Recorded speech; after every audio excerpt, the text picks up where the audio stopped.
Bonjour et bienvenue pour notre analyse de la BRVM. On se penche aujourd'hui sur la séance du mercredi 20 août 2025. Bonjour, et comme source, on a le bulletin officiel de la Cote, bien sûr. Exactement.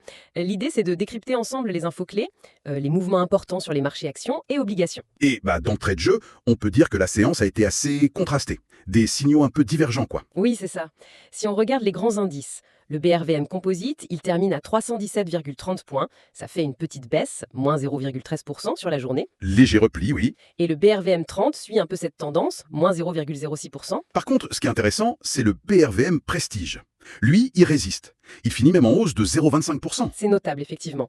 Ça montre peut-être une certaine confiance maintenue sur les valeurs phares, malgré une tendance globale un peu plus hésitante. Tout à fait. Et il faut quand même rappeler que sur l'année, les performances restent solides. Ah oui, oui, on est toujours sur du plus 14,96% pour le Composite, plus 14,69% pour le Prestige et plus 11% pour le BRVM 30. C'est pas mal du tout. Bon, allons voir du côté des actions maintenant. La capitalisation boursière totale, elle suit le composite, légère baisse de 0,13% aussi, pour atteindre 12 233 milliards de FCFA. D'accord. Mais là où ça devient intéressant, c'est sur les échanges. Le volume échangé, 602, 595 titres, ça bouge à peine, plus 0,20%. Stable. Mais la valeur transigée, elle, chute. 761 millions FCFA, c'est moins 11,85% par rapport à la veille. Ah oui, quand même. Moins d'argent qui circule pour un nombre de titres quasi identiques. Ça peut vouloir dire peut-être des transactions sur des titres moins chers ou moins de grosses lignes échangées. C'est une bonne question. Et autre élément qui va dans ce sens de la prudence, aujourd'hui on compte plus de titres en baisse, 21, que de titres en hausse, 15. C'est l'inverse d'hier, si je me souviens bien.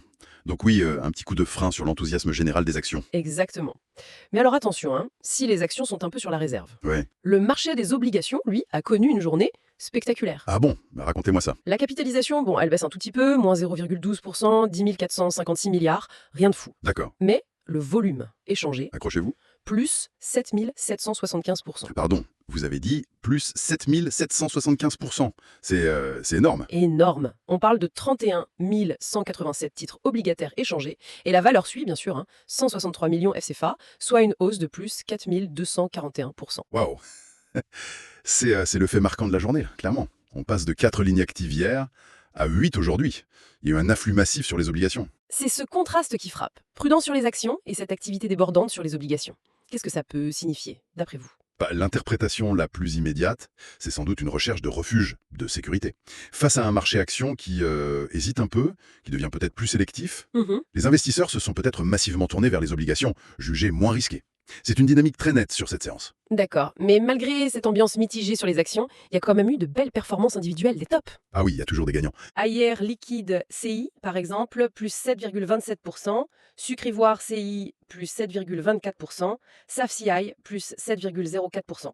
C'est pas rien sur une journée. Non, c'est sûr. Et Uniwax CI, plus 6,77%, Bernabé CI, plus 6,72%. Et pour certaines, ça confirme une belle tendance annuelle. Bernabé, par exemple, elle est à presque plus 79% depuis le début de l'année. Oui, et Uniwax, plus de 73%. Donc, même dans un marché un peu hésitant, il y a des valeurs qui continuent de performer très fort. À l'inverse, du côté des flops, on trouve Solibra CI qui perd quand même 5,06%. Oui. Et puis CICI, moins 1,86%, et Orange Côte d'Ivoire, moins 1,70%. Le cas d'Orange est intéressant, enfin préoccupant pour l'action, elle continue de baisser sur l'année, non? Tout à fait. Elle est à moins 17,43% depuis janvier. Et comme c'est un poids lourd, ça pèse forcément sur l'indice général et sur son secteur. Justement, les nouveaux indices sectoriels, on voit bien les différences aujourd'hui. Les services financiers montent de 0,74%, les industriels de 0,88%. Oui, il tire leur épingle du jeu. Mais les télécommunications, plombées par Orange, j'imagine, baissent de 0,82%. Et les services publics, moins 1,29%. C'est ça.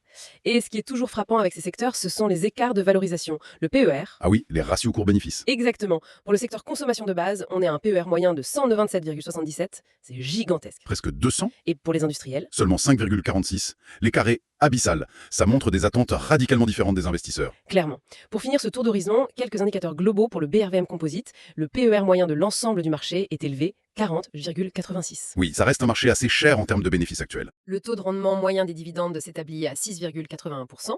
Et on a 47 sociétés cotées pour 168 lignes obligataires. Voilà, donc si on résume, une séance un peu en demi-teinte pour les actions. Moins de valeurs échangées, un peu plus de titres qui baissent que de titres qui montent. Malgré de belles performances isolées. Exactement. Et le point clé, vraiment le fait saillant, c'est cette explosion d'activité sur le marché obligataire. Du coup, ça nous laisse avec une question pour les jours à venir. Ce regain d'intérêt très marqué pour les obligations face à des actions plus prudentes aujourd'hui. Hmm.